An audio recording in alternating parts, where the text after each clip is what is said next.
오늘 함께 보실 말씀은 요한계시록 2장 1절에서 7절까지의 말씀입니다.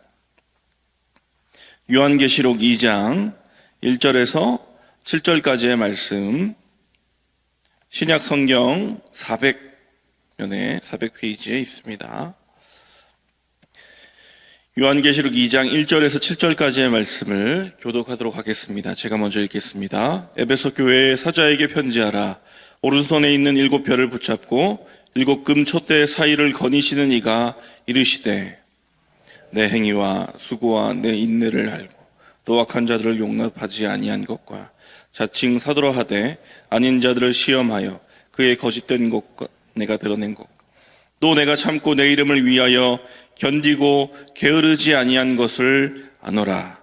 그러나 너를 책망할 것이 있나니 너의 처음 사랑을 버렸니. 그러므로 어디서 떨어졌는지를 생각하고 회개하여 처음 행위를 가지라. 만일 그리하지 아니하고 회개하지 아니하면 내가 가서 내 촛대를 그 자리에서 옮기리라. 이것이 있으니 나도 이것을 미워. 함께 읽겠습니다. 귀 있는 자는 성령이 교회들에게 하시는 말씀을 들을지어다. 이기는 그에게는 내가 하나님의 낙원에 있는 생명나무의 열매를 주어 먹게 하리라. 아멘. 사랑 없는 정통교회, 사랑 없는 정통주의 교회라는 제목으로 오늘 말씀을 나누겠습니다. 요한계시록을 우리가 함께 살펴보면서 2장에 우리 7교회를 살펴보는 시간을 가지게 될 건데요. 우리가 이제 작년에 했었던 교재 중에서 교회여 일어나라, 이 교재 중에 7교회 목록이 여러분 나와 있었던 것을 기억하실 겁니다. 그래서 이제 그 내용들을 한번 복습하는, 다시 한번 또 리와인드하는 그런 시간으로 또 가지면 좋을 것 같습니다. 그 첫 번째 교회가 여러분 7교회 중에서 가장 이름이 잘 들어본 교회, 그죠? 11절에 보면 에베소, 서머나, 버가모, 도아디라, 사데, 빌라델비아, 라고디게아 7교회를 목록을 보여주는데요. 그 중에 우리가 신약을 읽을 때에 가장 자주 읽었던 에베소 교회로부터 시작이 됩니다. 여러분, 이제 서론을 이야기하자면 한도 끝도 없고, 우리 앞에 목사님 1장을 하셨던 목사님들이 또 얘기를 하셨겠지만, 요한계시록이라는 이 본문을 하자고 정해졌을 때 우리 목사님들이 머리를 싸매었습니다. 이거 어떻게 해석할 것인가 했는데, 제가 2장이 걸려서 얼마나 감사한지, 이제 3장부터 어마무시한 이제 용과 여인과 쫙 나오게 되면 이제 목사님들이 설교를 이제 15분 만에 이걸 풀어내야 되거든요. 이 2장은 그래도 그나마 조금 쉬운 내용인데요. 2장과 3장은 7교회를 향한 하나님의 말씀이 나와 있습니다. 요한계시록이 참 오용되고 남용되기 쉬운 그러한 말씀입니다. 그래서 1장, 2장이 참 중요합니다. 왜냐하면 오용되고 남용된 이유는 뭐냐면 자꾸 이 말씀이 비유나 상징이 많으니까 상관없이 모든 이들에게 마음대로 해석될 여지가 있었던 성경으로 보였기 때문이에요. 하지만 1장만 2장만 딱 보면 1차 수신자가 누구냐? 각 교회들이었다. 7교회들이었다. 7교회가 요 7교회만 중요하고 나머지 교회가 안 중요한 게 아니라 그 땅에 존재했었던 요한계시록의 1차 수신자들 교회에게 전혀 오용되거나 남용되지 않고 딱 읽으면 이게 그 말씀이구나 라고 해석되는 그러한 이제 말씀이었다는 거죠. 그러니까 여러분 촛대가 나오고 별을 붙잡고 있으니까 이게 뭐지 그러는데, 당시에 로마 황제의 압제에 있었던 이스라엘 백성들의 그러니까 영적 이스라엘 백성들에게는 전혀 헷갈릴 문서가 아닙니다. 2000년 뒤로 왔기 때문이에요. 그래서 요한계시록이 배경을 정확하게 이해하고 해석하는 것이 정말 중요한 책이다. 여러분, 그렇게 말씀드리고 싶고요. 그래서 이제 계속되는 그 배경에 대한 해석들이 나오게 될 것입니다.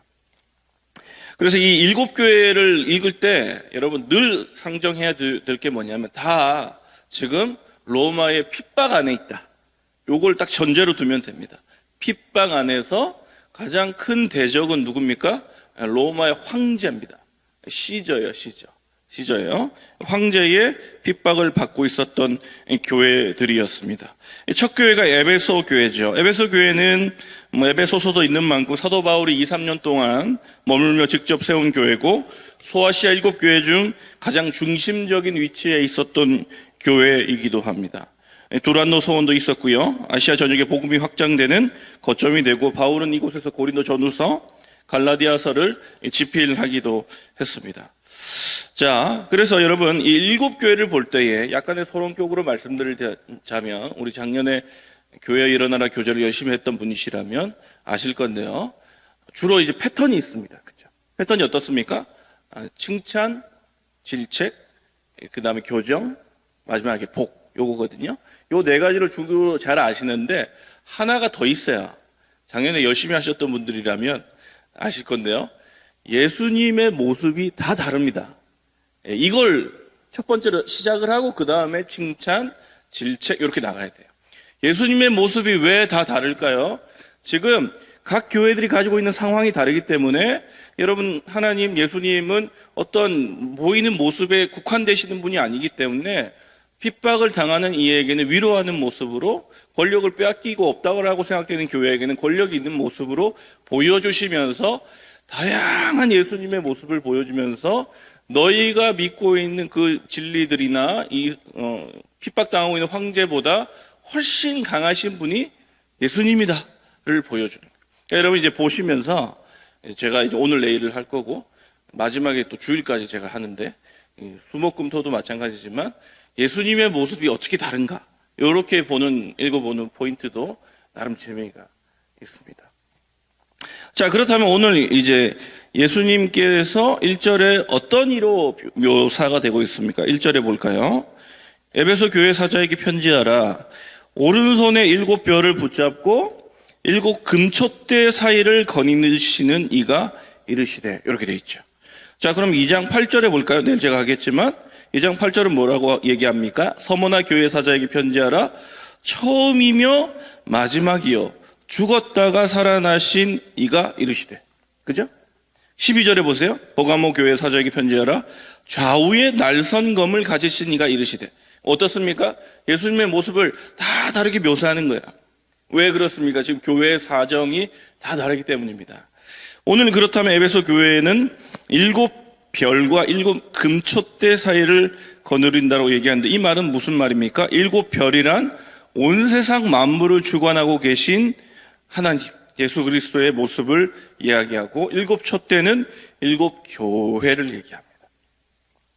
여러분, 당시의 세상에서 온 세상 만물을 통치한다라고 생각되는 존재가 누구입니까? 황제죠. 황제. 그들을 가장 핍박하고 있는 황제입니다. 그런 그 세상을 쥐고 있다라는 황제를 대항해서 온 세계를 붙들고 있는 분은 황제가 아니라, 로마의 황제가 아니라 예수 그리스도다 라고 말하면서 7 금촛대 사이를 거니시는 이 7 금촛대가 어디라고요? 7 교회죠. 예수님께서 지금 뭐하고 계십니까? 온 교회, 7 교회, 온 세상의 모든 교회를 가만히 보고 계신 게 아니라 거니시면서 함께 그 백성들과 하나님의 사람들과 함께 거니시는 이다. 이렇게 서두를 열어 가시는 거죠. 자, 그러니까 이 서두부터 이 편지를 받았던 에베소 교회의 사람들은 위안을 받는 거예요. 예수 그리스도가 온 세상을 주관하고 계시고, 우리 7 교회, 모든 교회를 거니시면서 다스리고 계시는 그분이시다. 요거를 이제 먼저 얘기를 하고 시작을 하고 있는 것이죠. 자, 그렇다면 이 온 세상을 붙들고 계시고 온 교회를 거니시는 이가 무엇을 에베소 교회에 칭찬하십니까? 2절에 보십시오. 내가 내 행위와 수고와 인내를 안다 라고 얘기를 하고 있습니다. 칭찬하시는 거죠. 여러분, 칭찬이 어떤 칭찬입니까? 행위와 수고와 인내를 안다라고 얘기를 하고 있어요. 자, 이 인내가 어떤 뜻입니까? 이 말이 어떤 뜻입니까? 다른 이제 말씀들을 비교해보면, 교회들을 향한 메시지를 보면 비교해보면 좀 다른 점이 있는데요. 다른 이 교회를 향한 메시지는 그 교회들이 했던 행위들을 이야기를 하는데, 2절에서는 인내를 알고 있다, 이렇게 칭찬을 하고 있어요. 그리고 악한 자들을 용납하지 아니한 것, 사도라 하되 아닌 자들을 시험하여 그의 거짓된 것을 내가 드러낸 것을 이야기합니다. 이것이 무엇입니까? 교회가 정통주의. 그러니까 이단들을 척결하고 바르지 않은 것들을 배격하고 그들을 질책하고, 그리고 사도라 하는 것들은 무엇입니까? 예수님을 만나서 복음을 전할 권리가 없고 복음을 왜곡시키는 자들을 드러내고 그들을 축출시켰다. 그러한 교회였다라고 이야기를 하고 있습니다. 자, 그리고 뒤에 보면은 니골라당도 나와요. 니골라당은 무엇입니까? 교회에 들어왔지만, 교회를 다니지만 세상의 것과 양다리를 걸친 채 이것도 교회를 다니면서도 세상의 문물을 들어와서 함께 누렸던 자들을 니골라당이라고 이야기했습니다.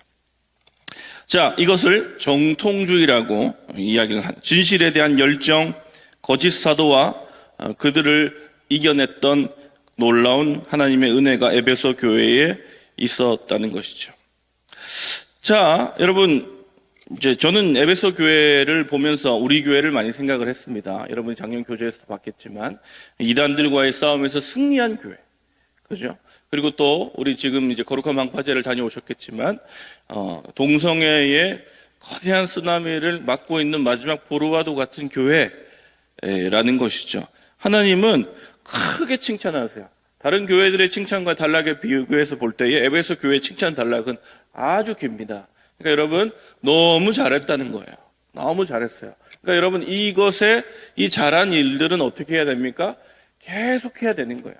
계속 반복해서 이 열정을 가지고 하나님의 은혜로 하나님의 진리가 아닌 것들을 배격해 나가는 이단과의 싸움에서 승리하는 놀라운 은혜가 우리 교회에도 계속되는 놀라운 축복이 있을 줄 믿습니다.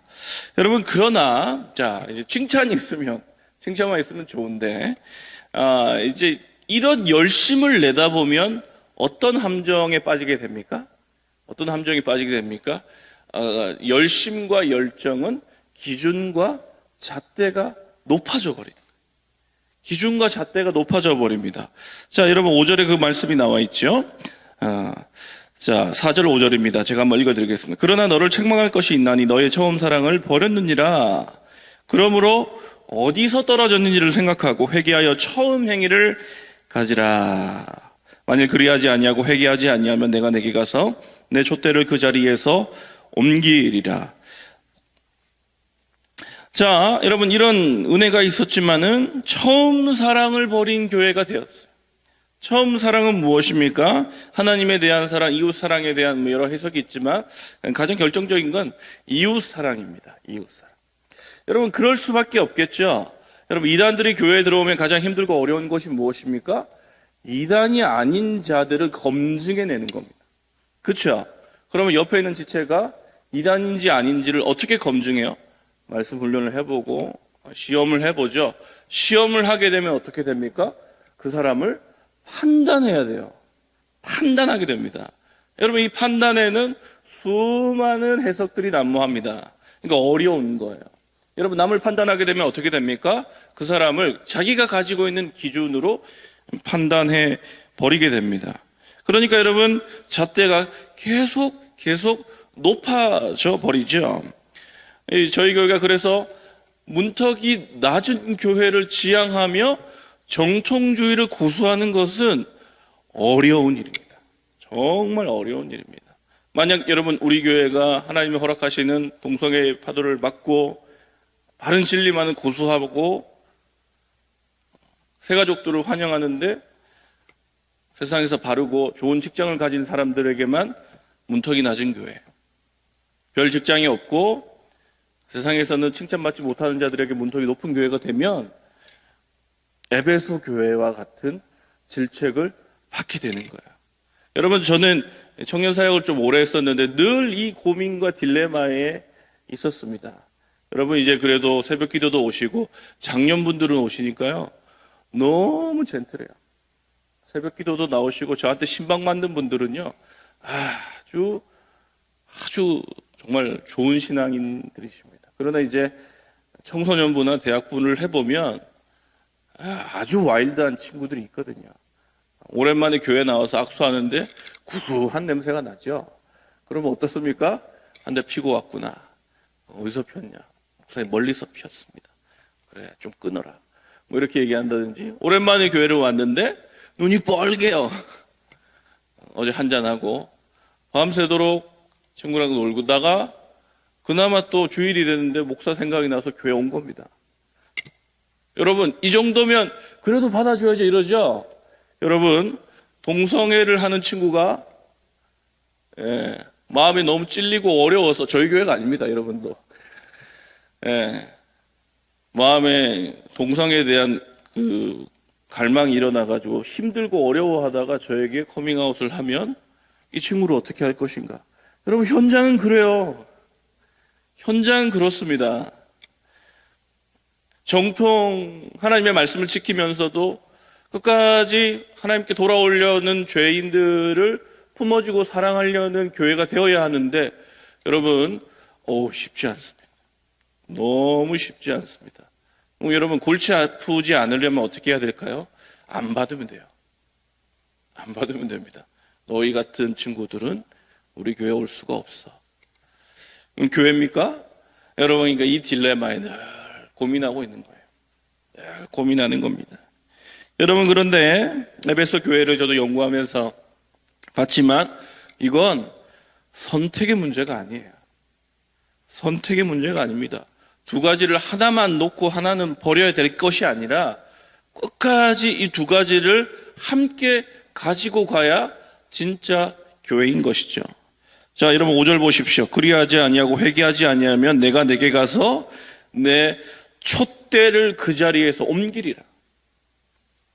말씀만을 고수하고 죄인들을 배격했던 교회는 하나님께서 촛대를 옮긴다라고 하고 있어요. 절대로 그런다라고 얘기하고 있어요. 그러나 여러분, 이것을 끝까지 붙들고 하나님의 사랑과 하나님의 진리를 끝까지 고수한 교회는 7절 보십시오. 하나님의 낙원에서 있는 생명나무의 열매를 주어 먹게 하는 축복을 주신다라고 이야기하고 있습니다.